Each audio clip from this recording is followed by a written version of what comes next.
என்ன பத்தி அப்பப்ப கரெக்டா கணிச்சு சொல்லுவான். அப்பா போனா அதுக்கு பேர் முதியோர் இல்லம்மா, குழந்தைகள் காப்பகம். ஏன் எப்ப பார்த்தாலும் அவனை சந்தேகப்பட்டுட்டே இருக்க? ரொம்ப தேங்க்ஸ் பூவி. காணோம் காணோம் சொல்லிட்டு 12 பூரிய தின்னுட்டு புல்டோசர் மாதிரி உட்காந்துருக்கா பாரு. சொல்லவே இல்லையே. இப்ப சொன்னீங்க. என்ன சொன்ன? சொல்லவே இல்லைன்னு சொன்னல. உனக்கு ட்ரெஸ்ஸே இல்லையா? பிங்க் கலர் சூடிதான் பொண்ணுமா நீ? நீ ரொம்ப ஓவரா போற. வச்சுக்கிறாரு. இந்நேரத்துல பள்ளிக்கூடத்துக்கு நீ எதுக்கு போனோம்? பள்ளிக்கூடம் இல்லடா, வெள்ளிக்கூடம். என்ன பூவி?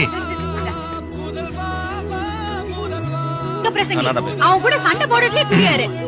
இவ ஸ்பெஷாலிட்டியே தான், எல்லாரும் ஈஸியா ஹாப்பியா ஆள வச்சிருவான். அம்மா இங்க வந்து பாரு, டாடி காபி குடிச்சிட்டு திரும்ப தூங்குறாமா. தக்கல சொன்னோம், அதன விக்கல் சத்தம் வித்தியாசமா டபுளா கேக்குது. சின்ன புள்ளத்தனமா இருக்கு.